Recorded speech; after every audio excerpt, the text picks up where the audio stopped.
Going from playing Modern Warfare 2 in 2011 to building a fanbase of over 5.3 million subscribers, JeromeASF has truly come a long way. And with having over 3 billion views spread across all of his channels, he is one of the more notable faces in the entire Minecraft scene. But in the cases of many other creators, by this time in their journey, they would have either quit making videos, disappear, or be consumed by what is known as cancel culture. However, Jerome has proven to be a positive face in the community and still is to this day. So in this video, I'm gonna be giving you a brief rundown on Jerome's YouTube journey and discovering how he survived the cancel culture after all of these years. If you do end up enjoying this video, please subscribe so we can reach 10K, and without further ado, let's hop right into the video.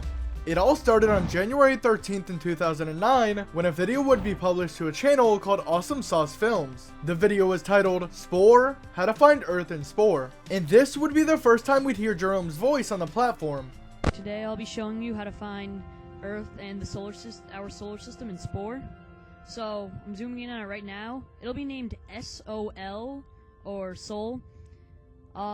Anyway, it has 7 colonizable planets / moons. Now, although this video did only feature Jerome, he wouldn't be the only one running this channel, and within a few videos, a few recognizable faces would join the recordings. Who I'm referring to was none other than Bajan Canadian and New Gem. Within the years to come, they would upload a variety of games, such as Halo 3, Modern Warfare 2, and Black Ops. At the time, Jerome would go by the gamertag Alpha Elephant, and as they were making more and more of these videos, viewers came to love Jerome's comedic personality, with some even going as far as to say that he's potentially the funniest person alive. Everyone in the comments loved Jerome, but in the midst of uploading these videos, on October 3rd in 2010, Bajan Canadian would start a series on this channel, and this was none other than Minecraft. Around 10-ish months later, Jerome would also take a shine to this game, and upload his very first Minecraft video to his own channel on August 16th in 2011, Minecraft Big Boy Adventure Episode 1.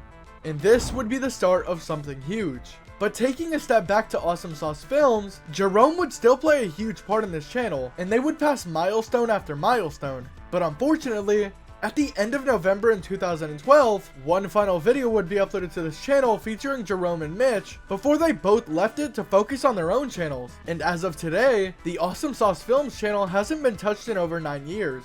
Shifting back to Jerome's channel, after uploading that first video, he would go on to make plenty of others, and would also make videos on the game Bloons Tower Defense. But come April 7th in 2012, Jerome would upload a video titled Minecraft Hunger Games Part 1. And little did he know at the time was that this simple minigame would soon dictate his channel's future.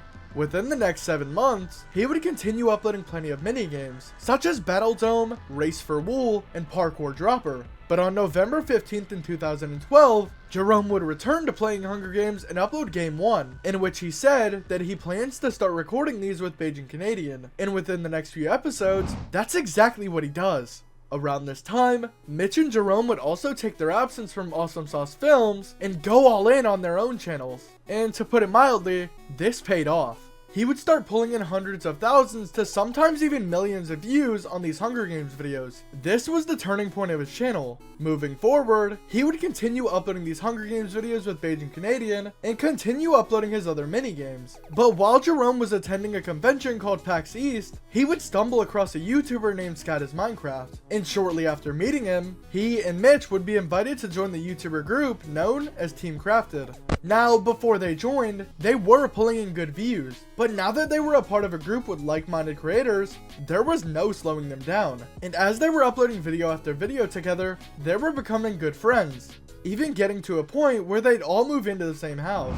But in March of 2014, while the group was doing good in views, a lot of the members either weren't having fun anymore, or they didn't like the approach their team's manager was taking.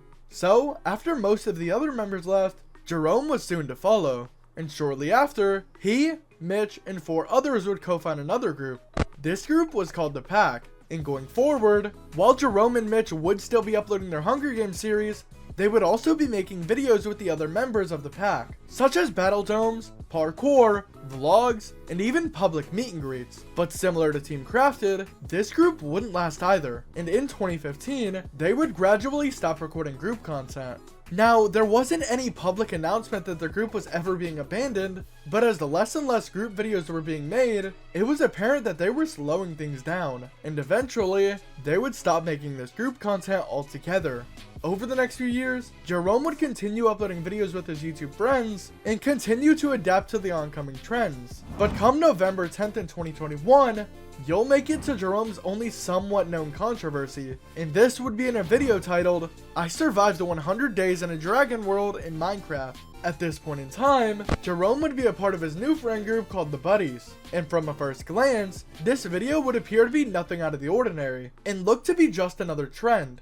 But after viewers watched this video, the comments would be filled with people calling out Jerome. In said video, Jerome was supposed to be surviving 100 Minecraft days and advancing through this mod pack. And while he did somewhat advance, it wasn't really in a good way. For example, he would skip multiple days and be in relatively the same spot he was before, like skipping from day 15 to 25 and his in-game stats being the exact same as they were before. And same thing with later in the video, he'd skip from day 85 to 100 in only a few minutes, and he would remain within the same 5-block radius he was 15 days prior. Apart from this, with their face cams on, it was really easy to tell that Jerome and his friends weren't doing this trend right, as throughout the entire video, they never swapped any items of clothing, and Jerome's hair was styled the exact same way the entire time. Now, to put it into perspective, 100 Minecraft days is equivalent to around 33 hours in real time. So even if they were sitting there for 33 hours straight, you would assume that something would change in their face cams, whether it be an article of clothing or the expressions on their face. I'm sure you get what I'm saying by now. While I will admit that it was a pretty scummy thing to do, in Jerome's defense, his upload schedule is pretty much all daily uploads, and it's been this way for a very long time now. I'm not saying this to excuse him faking that video, I'm just stating that with an upload schedule this consistent, it'd pretty much be impossible for him to sit there for 33 hours and record that. I do think there could have been better ways to go about making that video, but in my opinion, I don't think it's that deep. Apart from this small controversy though, it's pretty much been smooth sailing for Jerome. On June 30th in 2023, the pack would make their grand return, and once again start uploading videos as a group like they were all of those years ago. However, this wouldn't even last a year, and on March 1st in 2024, the last pack video would be uploaded to this new channel, and they would all go back to making videos on their own channels, and go back to the schedules they built up over the years. But like I mentioned before, by this point, Jerome was now recording with a new group of friends called the Buddies, and up until today, he is still making videos with them. As of now, Jerome is daily uploading and streaming on his main channel, and also has 8 other channels, 4 of which he's still actively posting on. But now that I've given you a brief rundown of Jerome's YouTube journey, it's time to answer the question you are all wondering. How did JeromeASF survive cancel culture after all of these years? And the answer is actually very simple. Going back to what I said earlier, ever since the beginning of Awesome Sauce Films, viewers have came to love Jerome's funny and comedic personality, and pairing that with being an overall good person, there isn't really anything to hate. And although Jerome might have staged a video in 2021, this shouldn't be anything to cancel him over. Moving forward, Jerome is more than likely going to continue daily uploading and continue to be a positive face in the community. But anyway, that was the brief history of Jerome's YouTube journey and how he survived the infamous cancel culture. Did you grow up watching JeromeASF?